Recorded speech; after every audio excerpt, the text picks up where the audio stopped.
Отново се връщаме в студиото. В бизнес линия днес ще говорим за първата българска компания, спечелила самостоятелно финансиране за свой проект от програмата за иновации и наука на Европейския съюз Хоризонт 2020 в област транспорт. Производителят на биометрични решения за сигурност получи една от най-високите оценки с идеята си за устройството Prevent, предотвратяващо стартирането на превозно средство от водач в нетрезво състояние. В студиото е изпълнителният директор на фирма BioAudit Global Technology, господин Юлиан Софрониев. Здравейте! Здравейте, добър вечер! Господин Софрониев, вие продължавате да стласкате развитието на вашата компания към все по-иновативни продукти. Как ви дойде идеята да направите това устройство? Идеята се роди преди 4-5 години. Тогава работехме върху устройство за превенция на автомобилите от кражба. Знаехме този глобален проблем в света. Тогава вече бяхме разработили устройството, но както обикновено в нашата компания, ние мислиме 5-10 години напред. Когато стигнахме до решението и дойде етап, в който трябва да тестваме системата, си казахме, добре, какво следва? Сега ще я пуснем на пазара 2-3-5 години, ние трябва да изпреварим с нещо тази технология. Така след много обсъждания с колегите в R&D отдела се роди идеята да надградиме тази система с най-необходимото, което тогава беше според нас, а именно да вградиме система за детекция на алкохол в случай, че водач употреби алкохол, да не може да стартира автомобила си. Решихме, че защитата на превозното средство е много важна за всеки от нас, да не му бъде откраднат автомобила, но още по-важен е човешкият живот. Така се роди идеята преди 5 години и започнахме работа по проекта. Това тепърва ще се налага във всяко едно превозно средство от тук насетне, така ли? Това ли е вашата идея? Да. Желанието ни е в дългосрочен етап, дългосрочна цел, това устройство да излиза с всеки автомобил директно от поточната линия. Всички автомобили масово производство в света да бъдат с вградена система Prevent след няколко години. Не само да кажем леките автомобили, но тежкотоварните, автобусите и така нататък. Абсолютно целият транспорт, обществен, градски, личен, всички да карат с Prevent, защото това спасява живот. Това възможно ли е да кажем и изисква ли някакви усилия от страна на автомобилните производители? От гледна точка на усилия или на инвестиции от тяхна страна не, тъй като голяма част от работата вече е свършена от нас. Ние имаме разработен прототип. В момента за него спечелихме първа фаза на проекта по финансиране. Започнахме етапа, в който трябва да бъдат направени изключително много тестове, може би година и половина ще ни отнема да тестваме, да правим различни изследвания, за да може да го пуснем масово за продажба. Но от гледна точка на автомобилните производители това няма да изисква допълнителна инвестиция. Системата е разработена така, че да може да бъде интегрирана към всяка марка или модел МПС на света.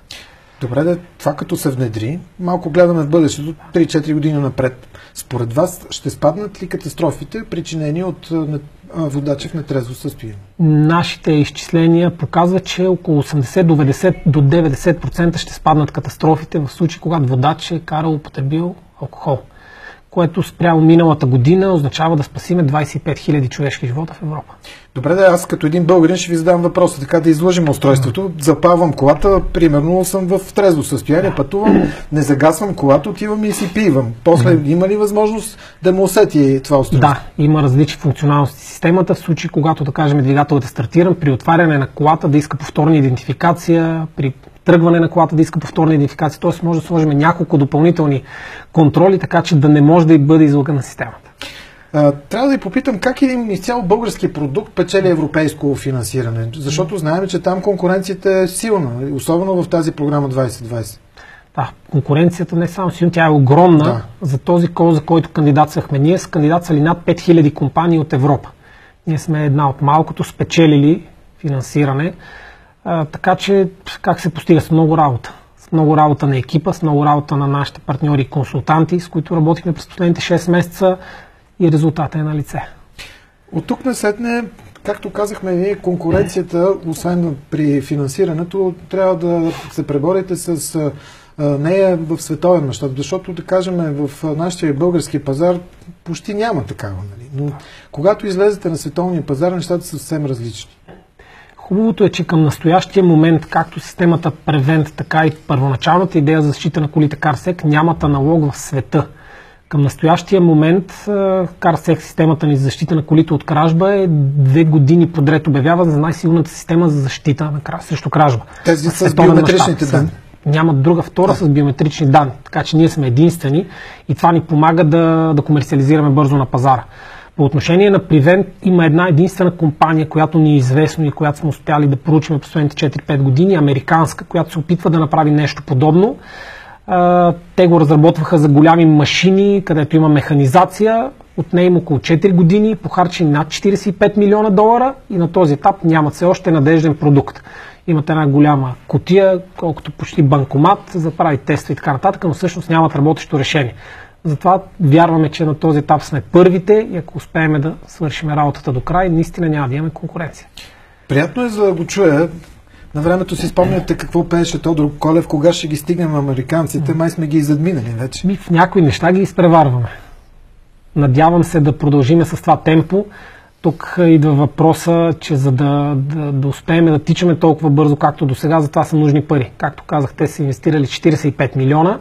При нас инвестицията на този етап е в пъти по-малко, за да успеем да реализираме продукта максимално бързо, той да бъде максимално качествен и да бъде комерциализиран на пазара, са ни нужни големи инвестиции. Вече водиме разговори с компании, както в България, така и от чужбина, с стратегически инвеститори, с финансови инвеститори, които да подпомогнат по-бързото развитие на този проект. Това е едната страна на въпроса, ще ги намерите инвестициите, убеден съм. Другата, която е по-болезнената част, е да задържите младите хора, които са с идеите. Така наречените мозъци, които ги крадат от Западна Европа и от Съединените щати. Какво правите вие? Как ги задържате тези млади хора да ги убедите тук да останат и да работят с вас? Направихме малко по-различно в нашата компания. Първите хора, които привлякахме към технологичния отдел, към R&D отдела, бяха професори, изградени хора с много дълъг опит и стаж в техническите университети в София и Пловдив.